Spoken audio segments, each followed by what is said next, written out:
uma mulher que cometeu um dos crimes mais brutais em uma pequena cidade da Austrália. She took a sort of malevolent pleasure in death. I can't comprehend what she's done. A notícia chocou o país e deixou até os investigadores sem palavras. Whatever had done this, it was obviously a monster. There's a pot on the stove, so I'll give you one guess where the head is. For about 3 months. Ela sempre teve um temperamento imprevisível, e quem se aproximava acabava descobrindo isso da pior forma. She wasn't mad, she was just evil.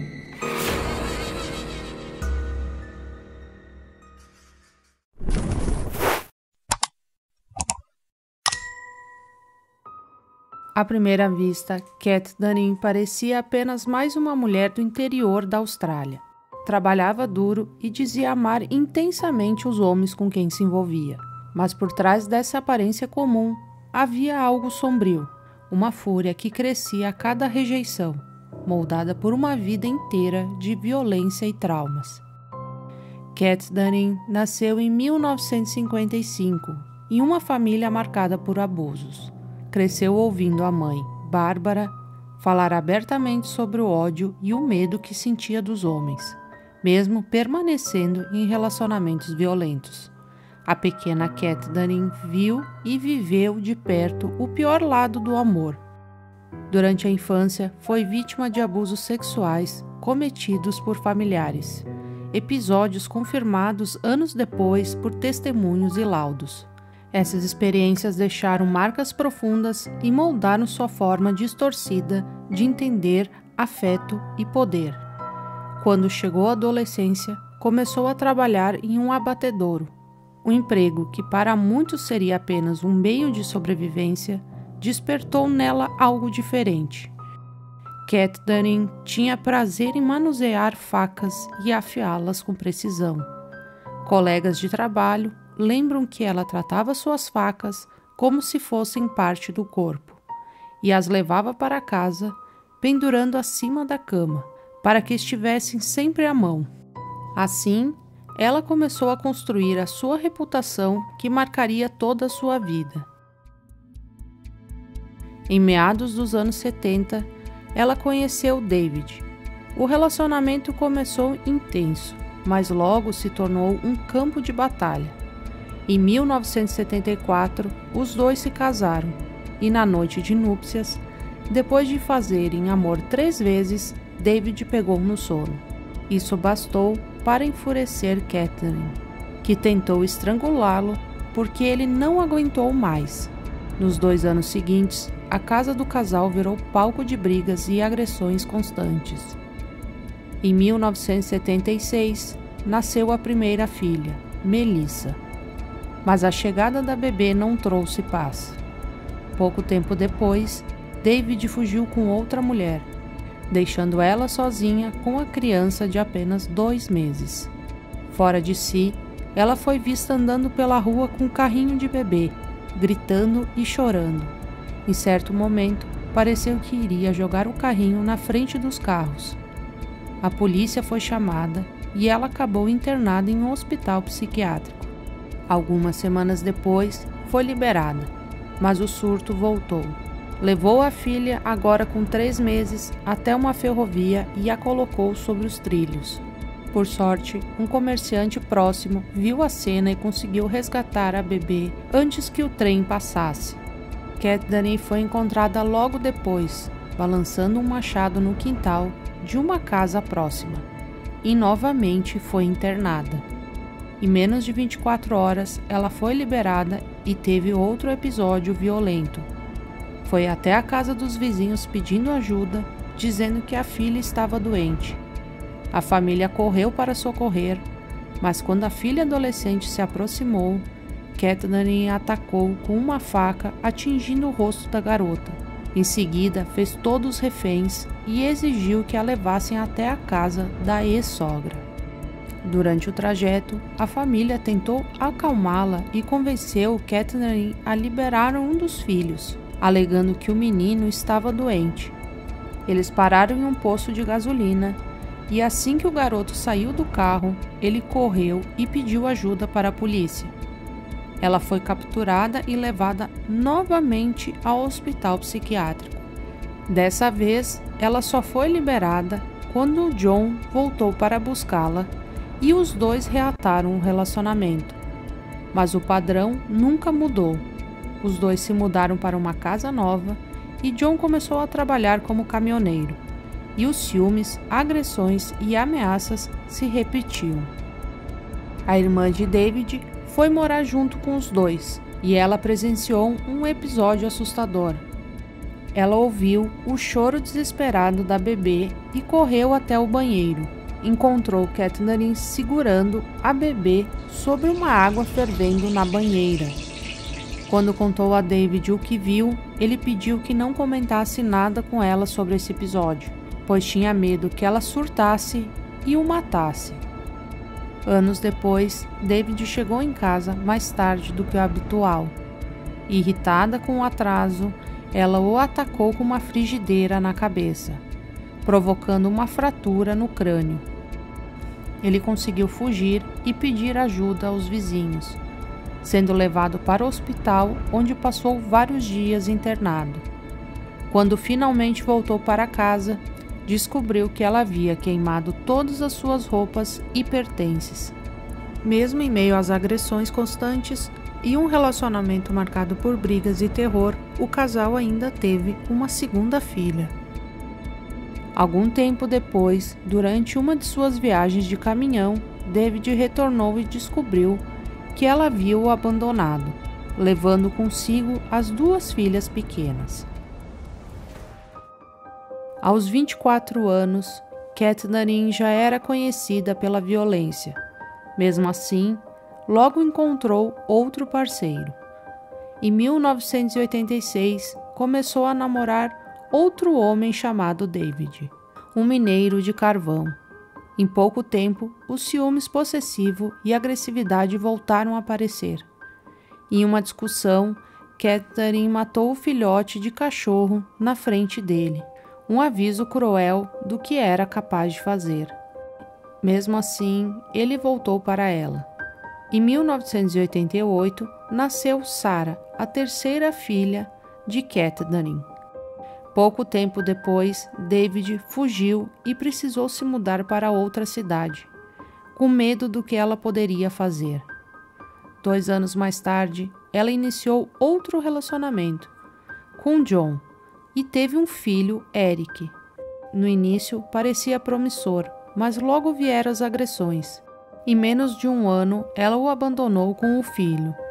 E foi quando conheceu o homem que mudaria tudo, John Price.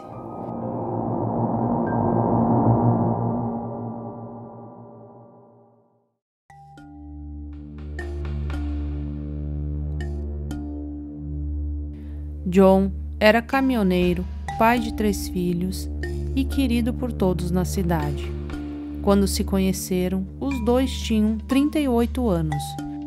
No início, tudo parecia tranquilo, mas a paz não durou. Em pouco tempo, ela passou a controlá-lo, destruía seus pertences, o agredia e chegou até a ameaçar os filhos dele. Quando John finalmente decidiu se separar, Catherine quis se vingar. Ela o denunciou no trabalho, dizendo que ele havia roubado uma caixa de primeiros socorros. A denúncia resultou na demissão dele, o que deixou completamente arrasado.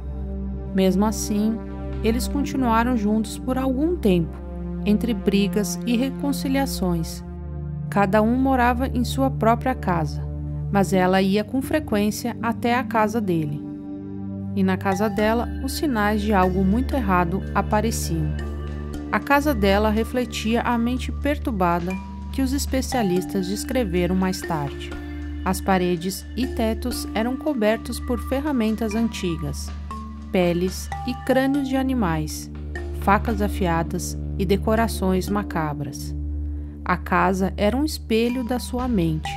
Tudo aquilo criava um ambiente que misturava a morte, a brutalidade e o prazer pelo medo. Para Catherine, causar medo era uma forma de poder. Mesmo com todos os sinais de perigo, John Price ainda tentava acreditar que poderia controlar a situação. Durante uma discussão, ela o feriu com uma faca. Ele tentou se separar dela, mas nada adiantou. Ele se sentia emocionalmente preso, dividido entre o medo e a esperança de que ela mudasse. Amigos e familiares o alertavam, mas John dizia que não tinha como escapar. Temia que, se terminasse, ela fosse atrás dele ou dos seus filhos. Em uma conversa com colegas, chegou a dizer: "Se alguma coisa acontecer comigo, podem ter certeza que foi ela."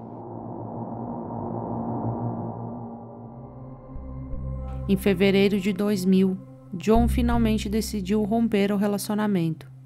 Ele sabia que isso significava se colocar em risco, mas não aguentava mais viver sob constante ameaça. 2 dias antes do assassinato, Catherine o ameaçou com uma faca durante uma discussão.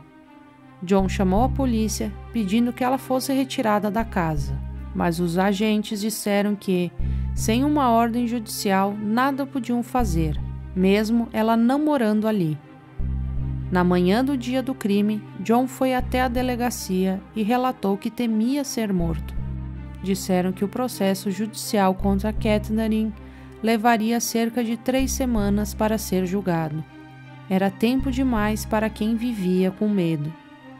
Durante a noite do dia 29 de fevereiro, ela preparou um jantar com as filhas. Ligou a câmera e começou a gravar o que parecia ser um testamento em vídeo. Mostrava objetos da casa e dizia o que pertencia a cada uma. Mas aquele vídeo não parecia apenas uma despedida. Revelava que ela já tinha algo planejado. Pouco tempo depois, por volta das 11h30 da noite, ela foi até a casa de John. Ele estava dormindo e ela vestiu uma camisola preta, foi até o quarto dele, eles fizeram amor e algum tempo depois, ela o atacou brutalmente.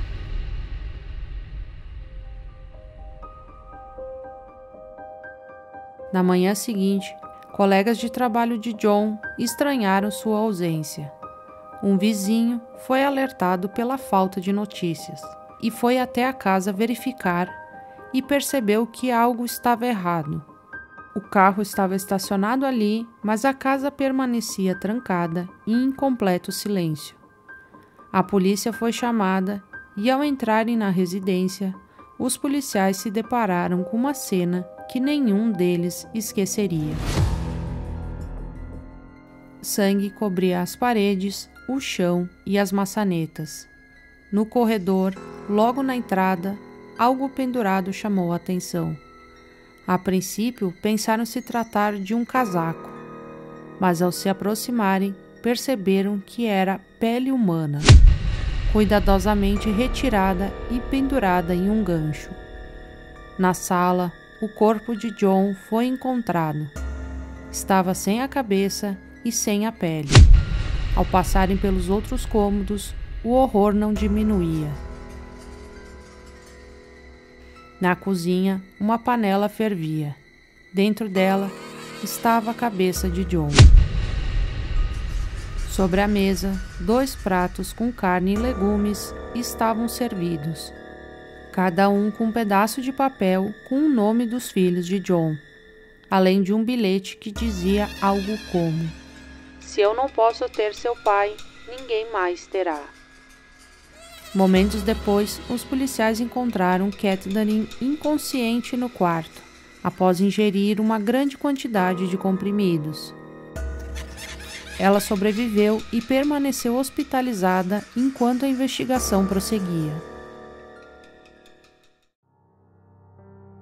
A perícia indicou que naquela noite, John foi atacado no quarto e tentou fugir correndo para a porta da frente. Mas Catherine o atingiu com 37 facadas. Ela arrancou sua pele e a pendurou, arrastou o corpo para a sala e decapitou sua cabeça. Em seguida, levou partes do corpo de John para a cozinha, onde preparou carne assada com legumes, com a intenção de servir aos próprios filhos de John. Após sair do hospital, ela foi interrogada. Inicialmente negou o crime, dizendo que não se lembrava de nada. Can't remember anything. Do you recall yourself going to bed? Finally.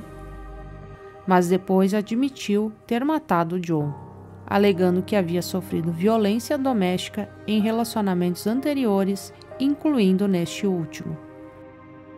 Após o assassinato, ela saiu apenas uma vez da cena do crime. Tomou banho, fez 2 saques na conta de John e depois deixou o carro dela no quintal de casa e voltou para a cena do crime. Diversas testemunhas, entre amigos e familiares, relataram as ameaças que ela fazia e os alertas de John, que sempre dizia que se algo acontecesse com ele, seria culpa dela. Segundo o próprio irmão da assassina, ela afirmava que se safaria do crime, alegando insanidade.